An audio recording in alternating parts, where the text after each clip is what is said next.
Energy givers versus energy takers. Hey guys, welcome back to my YouTube channel where I talk about how to live your dream life and other wellness tips. Today we are talking about the difference between an energy taker and an energy giver.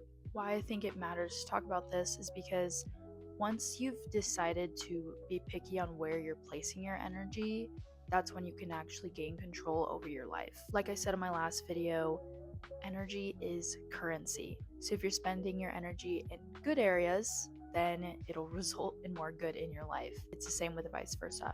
Today, before we get into it, I made myself a mean matcha and I'm so excited. So grab your drink of choice and let's dive in more. So I made a list of things that take my energy.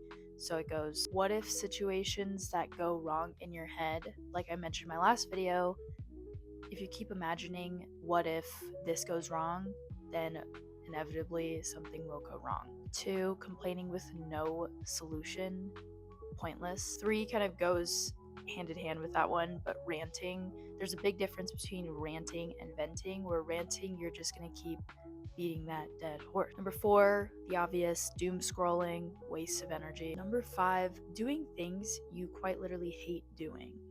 Now onto the energy givers. Number 1, being around people where you feel energized and you also leave feeling equally as energized. Going outside, obvious pick. 3 is journaling. This can become something that is an energy taker when you take it negatively, but for the most part, journaling is a constructive thing. Number 4, sharing gratitude, being grateful and giving that out to other people as well. Makes you feel so energized. Number 5, hobbies. Now, this is like a personal list. I highly encourage anybody to go and make a list of things that you see in your day-to-day that you could maybe highlight as an energy giver or an energy taker. You could also generally do this with people as well, where if you feel like they're in your life for a positive reason, obviously keep them around. Negative, maybe watch more or be more mindful of your time around them. It's not toxic if you're trying to cut people off that are bad for you. I feel like that's a hard lesson to learn, especially in my early 20s, where you feel like you have to be friends with so many people because you feel like you owe them that. However, if you want to be miserable, stay miserable. If you want to actually grow as a person, be around people who encourage you to grow. Plus, people are also very energetically charged. If you're around the wrong people all the time, there's going to be wrong decisions.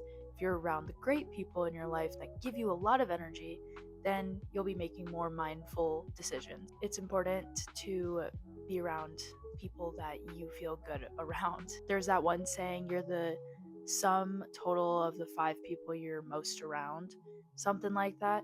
Take that into consideration when you're looking where your energy is being placed. Again, this matters because you can customize your life the way you want it when you are aware where your energy is going. If something is draining, obviously stay clear away from it. There is a difference between drained and exhausted, where a lot of people are like, well, working out exhausts me. It's good for you. Or even having deep conversations where you do feel like you're exhausted at the end of it, it's probably because you got out all of that energy that you've been keeping within yourself, and that's the end result. It's kind of like therapy. If you've ever felt tired after therapy, that's more than likely why. This kind of energy is where you feel like you can't do anything the rest of the day, where I've been around people that make me feel like I'm so out of energy, drained by all means, and can't even really tend to myself. You see this a lot in relationships where people are giving so much to this other person that they're exhausted, but the other person is like leeching off of them because they're full of like good energy, which is also probably another dead giveaway that you should definitely take inventory of the people you're around. With that drained feeling, you get to pick where your energy is going probably 95% of the time. I say that because there are some things we have to do. Like if you hated cleaning, then yeah, you kind of have to clean to make sure your space is well kept. But this is where you can swap your energy out where you can say, oh, it's a privilege to get to clean my apartment. It's a privilege to get to have a clean space so that I have a clean mind. That's where the choice would come in, is your reaction, the way that you view things. That's a choice. Whether or not you're looking at something at a draining way versus a exciting way is really up to you. That's why I encourage you to go through, see where you're wasting your energy, see where you're gaining energy as well. And then from there, do more of what's giving you energy, and also go through what isn't giving you energy but you kind of have to do or you have to deal with, so that you could reframe, so that you can find the good in the things you can do, and even find more gratitude in the things you have to do and swap it to get to. Everybody says that all the time. You don't have to, you get to. It really does change your frame of mind when you say you get to versus have to, because everything for the most part is a privilege. So if you choose to waste your energy on things that are draining you all the time, your life probably doesn't feel 100%. You get to choose how you perceive that. You get to choose where you're placing your energy at that time. Stop wasting energy on things that do not serve you. That's it for my TED Talk, I guess, but have a good day. Please make sure you make a list of either people, actually do both. Make a list of people that you're around all the time. Make a list of things that you do that either give you energy or take energy. Look through that list and swap out the things you need to swap out.